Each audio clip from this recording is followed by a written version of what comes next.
Atenção, você não vai querer ver outra coisa. Pode ser a cena de um crime. Pague apenas R$ 5 mensais e libere todo o conteúdo.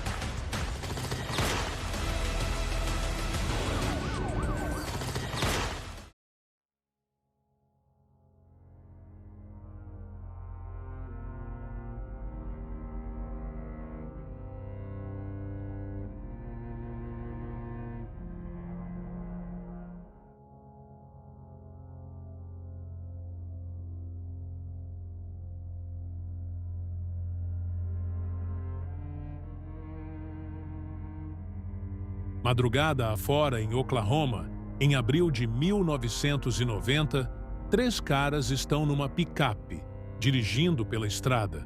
Então, eles veem alguns destroços.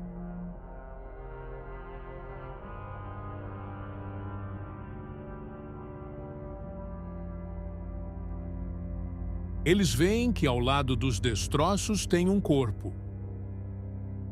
Parece ser uma moça jovem e loira. Eles chamam a ambulância. Ela é levada ao hospital pelo marido, Clarence Hughes. Ele então diz que ela se chama Tonya Rios e que ela é uma stripper em Tulsa. Clarence diz que eles têm um filho pequeno, chamado Michael. Ele é bem mais velho e um cara estranho. Os médicos, ao continuarem os exames, veem contusões e ferimentos antigos. Tem algo errado nesse caso. E, por fim, ela falece. As garotas que dançavam com a Tonya queriam encontrar a família dela. Elas ligam para uma mulher e dizem que sua filha morreu. E essa mulher diz a elas: "O que você está falando? Minha filha morreu há 20 anos e ela só tinha 18 meses.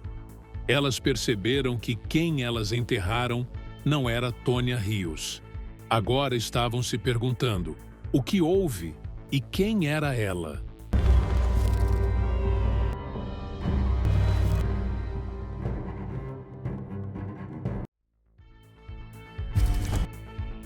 Conheci Tonya na Passions no outono de 1989. Ficamos amigas, éramos as mais jovens do grupo.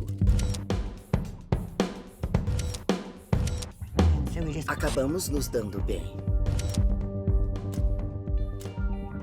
Não éramos o tipo de garota rebelde. Éramos o tipo que tinha estudado e se formado. Conheci seu marido, Clarence, quando conheci a Tonya. Ele era mais velho e eles tinham um filho de 2 anos, Michael. O filho era tudo para ela. Era seu mundo. Ele estava sempre rindo, feliz, ele a amava muito. Certo dia, Karen convidou Tonya para ir com seu filho Michael ao zoológico. Mas ela disse que nunca poderia sair com o filho sozinha. No vestiário da boate, elas viam umas às outras e Karen via que ela tinha vários hematomas pelas costas. Tonya amenizou dizendo que havia caído, mas sua amiga sabia que não tinha sido isso. E ficou pior. Foi piorando. Um dia, a Tonya disse para a amiga que o Clarence tinha feito um seguro de vida para ela. Tonya queria fugir, mas tinha o Michael e Clarence a mantinha presa. Muito presa.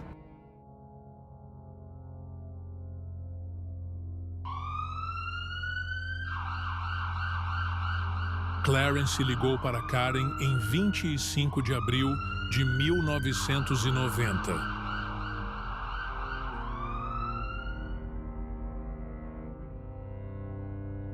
E a Tonya nunca disse a ela que eles iriam sair da cidade.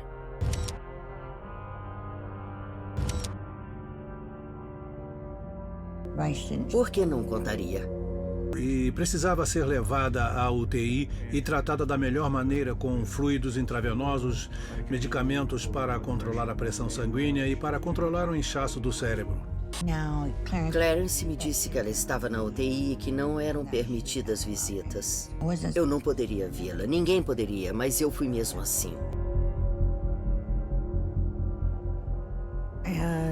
Foi quando as enfermeiras entraram e me disseram que achavam que isso tinha sido um crime. As enfermeiras disseram que não foi atropelamento. O que chamou minha atenção foram os arranhões aqui, como feitos pela mão de alguém. Para mim, parecia que ela tinha brigado. Ela estava em ótimas condições, considerando um acidente entre carro e pedestre. Tonya parecia estar estável, mas teve uma piora súbita, que foi um mistério para o detetive do caso. Eu cheguei em casa e o telefone tocou. Era o hospital. Ela faleceu.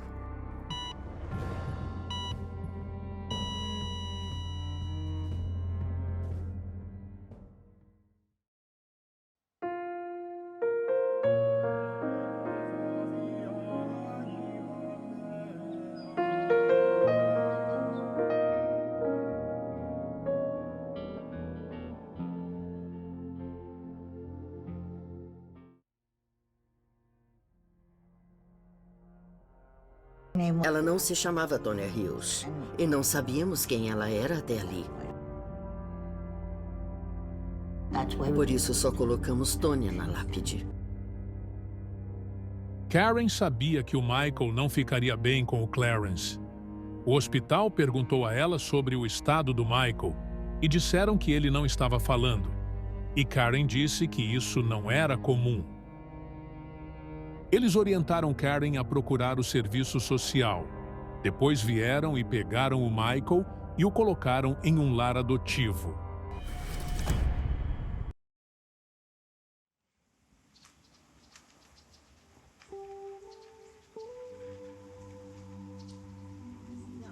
Recebemos o Michael em 1º de maio de 1990. A mãe dele faleceu no dia anterior. Ele tinha acabado de comemorar o 2º aniversário. Se você dissesse não para ele, ele dava um ataque. Ele deitava no chão, ali no chão de cerâmica, e batia a cabeça. Levantava a cabeça a essa altura e batia. Ao ponto em que temíamos que ele se machucasse. Aqui. Quem é? O clube do Mickey Mouse. É. Na primeira noite, eu o tirei da Pepsi. Tirei a mamadeira. E só dei um copo de leite. Aí pensei, nossa, o que estou fazendo? Quando se tira a mamadeira de um bebê, ele não fica feliz nas primeiras noites. Ele começou a se acalmar. No final daquela semana... Estava diferente. Estava diferente. O casal ficou com Michael por 4 anos. Nos primeiros 2, ele começou a crescer emocional, física e mentalmente. Mas o tempo todo em que o tivemos, o pai dele tentava pegá-lo de volta. My son is punished for wanting to see his dad. Locked in his room and his toys are taken away and he's told that his dad's a mean man. We cannot allow removal of child from a non-proven abusive home due to a wet diaper or perceived lack of affection, which I was unable to give my son during the period of weak time that my wife died tragically. Ele tinha direito à visitação. Já o Michael era obrigado a ir nas visitas e ele odiava. E o casal dizia que ele tinha que ver o pai. Let me leave this thought with you. Broken homes and cruel things perpetrated on children cause a criminal to be born. Todos presumiram Que ele era o pai. que ele era o pai. O serviço social ligou e disse que eles precisavam levar o Michael para fazer um exame de paternidade. O resultado do exame veio e ficou provado que ele não era o pai do menino. Nenhuma relação biológica.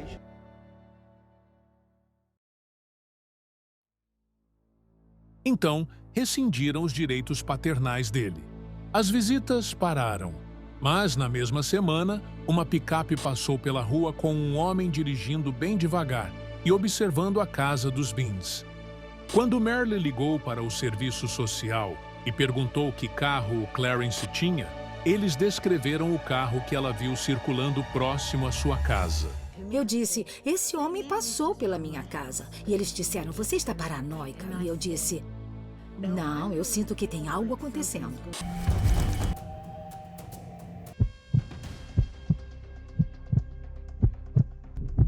Em 12 de setembro de 1994, recebemos uma ligação de que tinha um homem amarrado a uma árvore na floresta com algemas e fita adesiva. O suspeito entrou tranquilamente, pediu para falar com o diretor, disse que tinha que pegar o filho. Ele tirou uma arma parcialmente do bolso e disse, vou pegar o Michael e você vai me ajudar.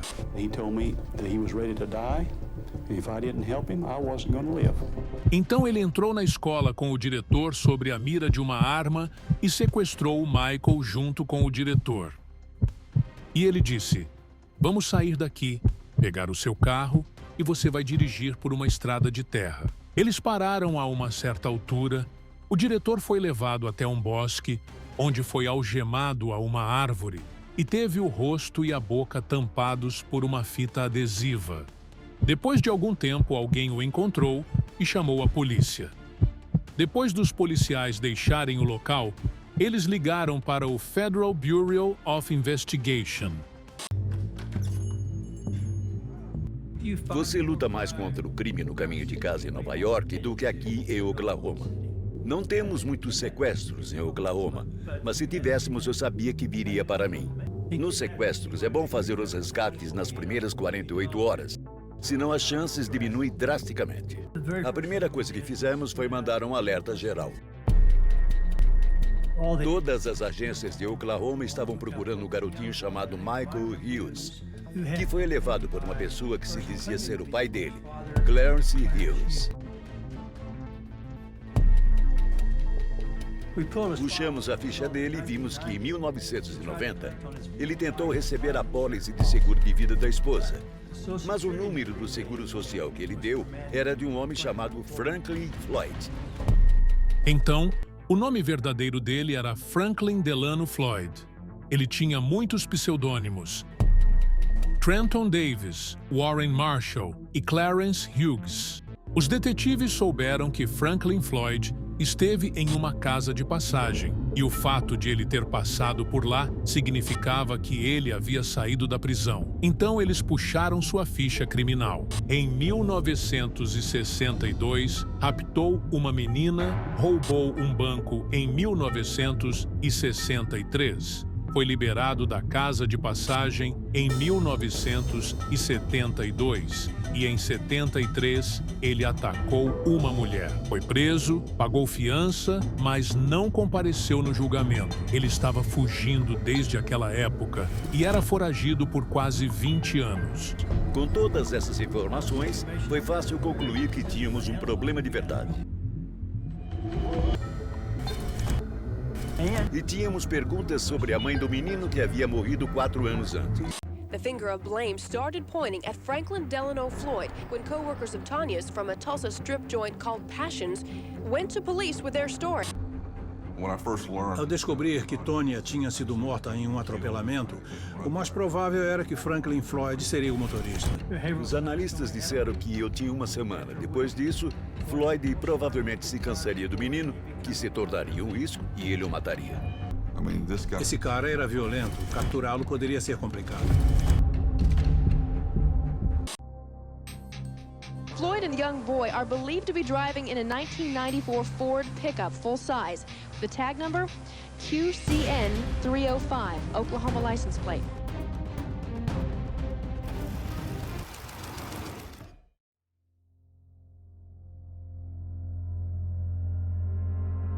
Tonya Hughes was the mother of the boy kidnapped from the Choctaw Elementary School, but she was run over by a car in Oklahoma City in 1990.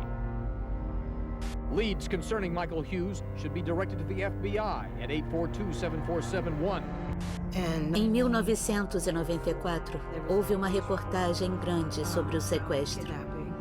Minha mãe assistiu o jornal e disse: Jane, eles a colocaram com um nome diferente, alguém chamando Tonya, mas é a Sharon. Eu estou dizendo, é a Sharon no jornal. Eu falei, o que houve? E minha mãe disse, não, a Sharon está morta.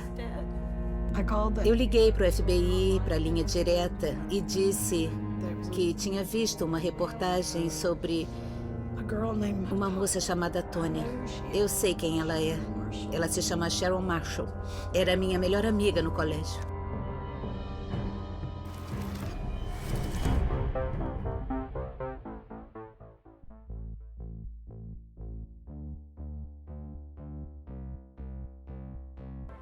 Conheci a Sharon em 84 no acampamento do Conselho Estudantil. Eu estudei com Sharon Marshall. Éramos do programa para alunos avançados na escola. Sharon era da turma de 86 e eu era da de 87. Eu tive 2 anos inteiros com ela, sendo minha melhor amiga. Era uma escola típica, com corredores agitados, pessoas saindo escondidas para fumar no estacionamento e as meninas iam ao shopping para paquerar os meninos. Elas usavam cabelos armados e roupas bem chamativas. Tinha um clima normal de escola de 1980. Tudo começou quando conheci a Sharon num acampamento de verão. Viramos melhores amigas na hora. Senti que a conhecia a vida toda. Lembro do primeiro dia em que ela entrou na sala de aula, porque os meninos ficaram...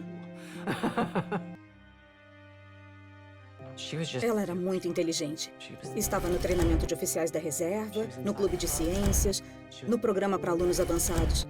Tinha muita coisa acontecendo. Os amigos da Sharon eram os excluídos. Não éramos muito populares. Éramos os superdotados. E os superdotados não são os populares necessariamente. Ela sempre preferiu os azarões. Ela era esse tipo de pessoa. Para mim, o ensino médio foi difícil. Eu era mais baixo que os outros, estava envolvido com arte. Quase apanhei, fui chamado de bicha. Era normal.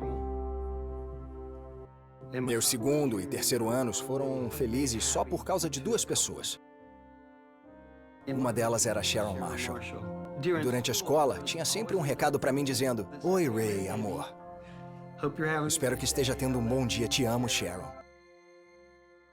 Ela era muito madura para sua idade e afirmava desde o início que queria ir para a Georgia Tech e queria ser engenheira aeroespacial. E eu lembro da ligação que ela me fez gritando no telefone. Consegui, eu entrei. Fui aceita na Georgia Tech e consegui bolsa de 100%. E vou estar no departamento de engenharia aeroespacial. Ela estava muito animada. O pai dela comprou um anúncio de página inteira no livro do ano para parabenizá-la pela bolsa na faculdade. O anúncio dizia: "Cuidado, Georgia Tech. Olá, futura general da Força Aérea e carreira em engenharia aeroespacial. Pai." Alguns pais compravam anúncios de página inteira em revistas, mas eram fotos de bebês. Por que um pai escolheria algo sexy para a filha? Isso não fazia nenhum sentido. Eu conheci o pai dela quando ele trouxe Sharon até minha casa. Ele puxou meu pai de lado e pediu um empréstimo. Meu pai disse: "Claro que não. Não." Isso deixou uma impressão muito ruim nos meus pais. E foi o primeiro dia.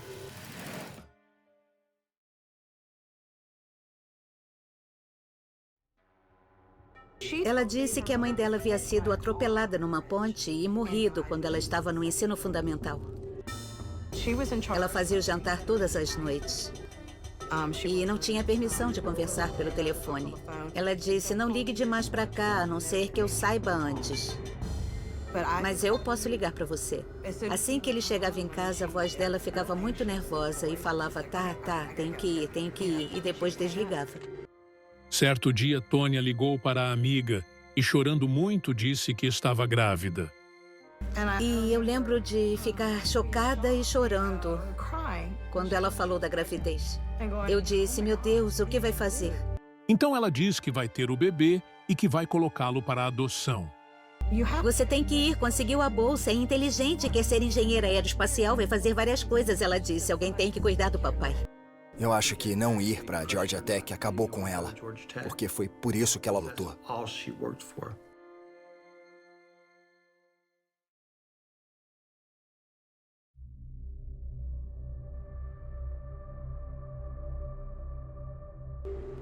Sharon me ligou um dia e disse, estamos indo pro Arizona. Ela disse vou dar à luz lá e me disse que ia colocar para adoção. O pai não a deixaria ficar com ele.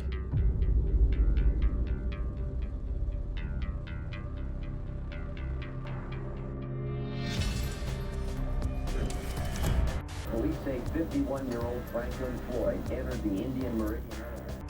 One of these tips is going to be the tip that leads us to Michael Hughes. A amiga de Sharon falou com os detetives por horas.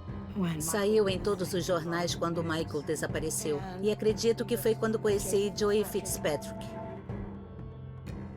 Falei com eles durante horas. Eles disseram, Jenny, ela não só está morta, como não é quem você pensa.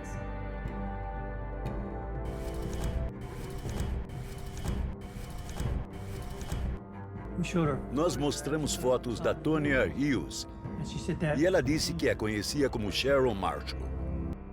O homem que os detetives conheciam como Clarence Hughes era quem sua amiga conhecia como pai da Sharon, Warren Marshall.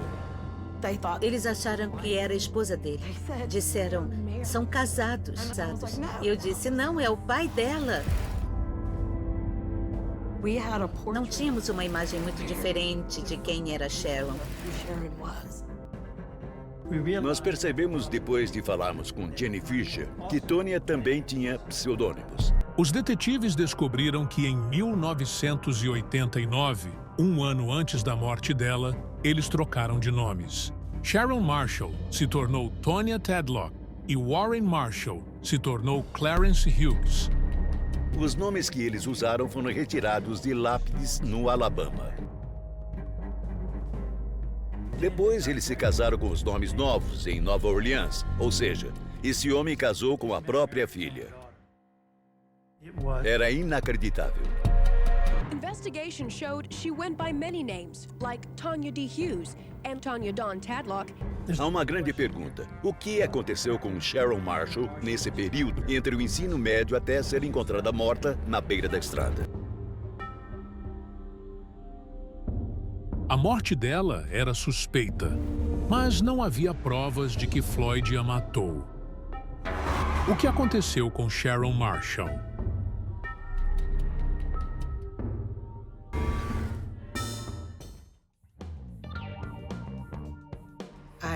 Eu tive notícias uma vez. Ela me disse, mudamos, vamos para o oeste. E eles mudaram para Tampa. Ela trabalhava como stripper em um dos clubes lá. No final de 1980, Mons Venus era o único lugar de entretenimento adulto. O lugar era conhecido e famoso por ter as mulheres mais bonitas do mundo. Todos frequentavam o lugar. Mulheres, atletas, músicos e empresários. Todas as noites eram festas.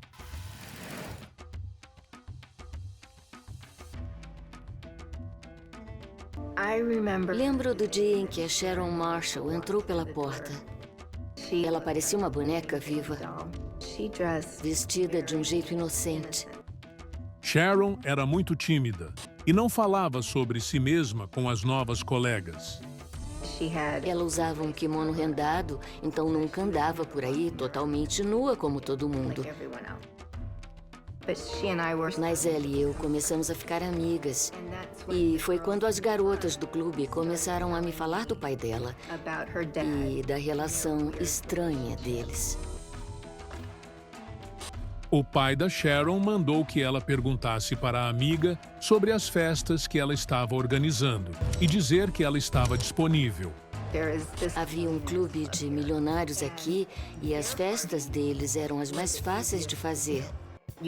Você dançava 3 músicas, sem lap dance, ninguém tocava em você e saía de lá com 500 ou $1.000. Essa foi a primeira festa que eu levei a Sharon.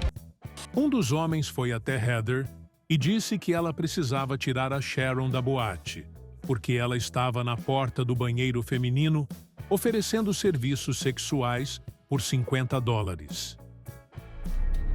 Ela disse, o meu pai me mandou fazer isso e comprou camisinhas para mim. Aquilo foi nojento. Eu não conseguia acreditar que um homem colocasse a filha naquela situação.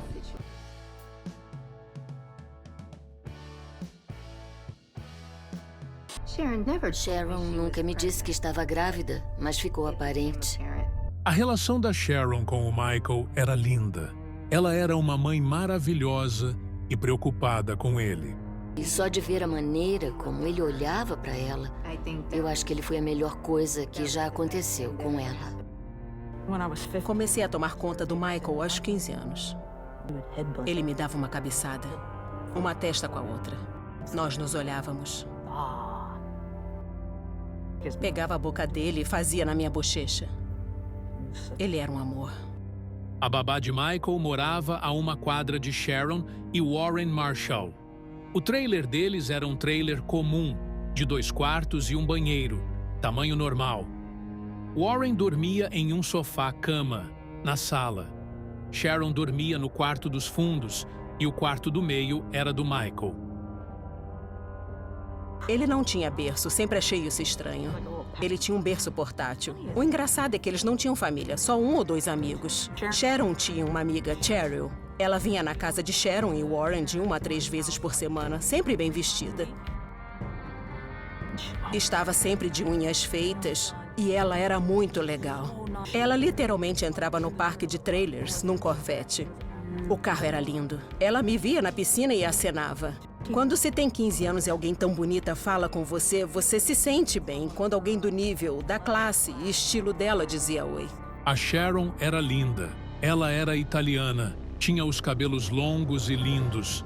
Ela era vencedora de concursos de beleza e enxergava a Moon Venus como um trampolim. Ela tinha um visual provocante, mas não era assim. Era muito ingênua. Sharon queria se tornar modelo e queria estar na Playboy. Mas então descobri que Cheryl estava andando com Sharon e o pai dela. Eu fiquei preocupada com a segurança dela. Uma noite assistimos à luta livre e Warren colocou uma fita para gravar. Foi quando vi Sharon e Cheryl na praia, sem camisa, dançando. E eu lembro de pensar, é a Sharon. Filmou a própria filha?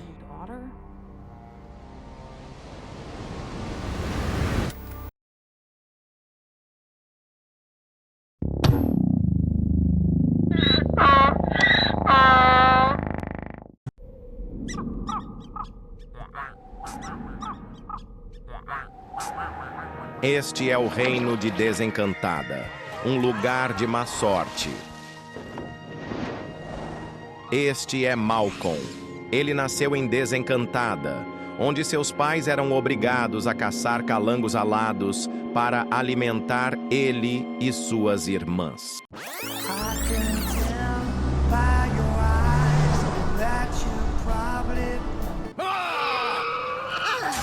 Caralho, porra!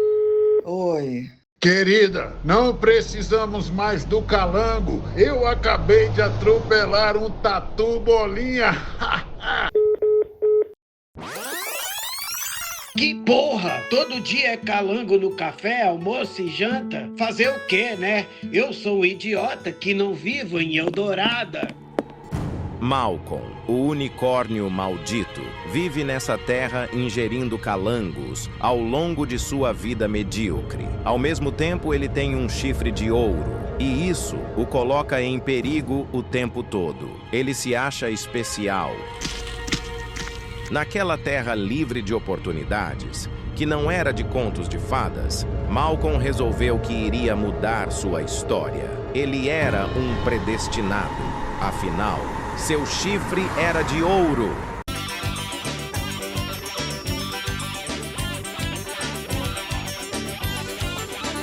Eu vim no lombo do jumento com pouco conhecimento, enfrentando chuva e vento e dando uns peidos fedorentos. Até minha bunda fez um calo.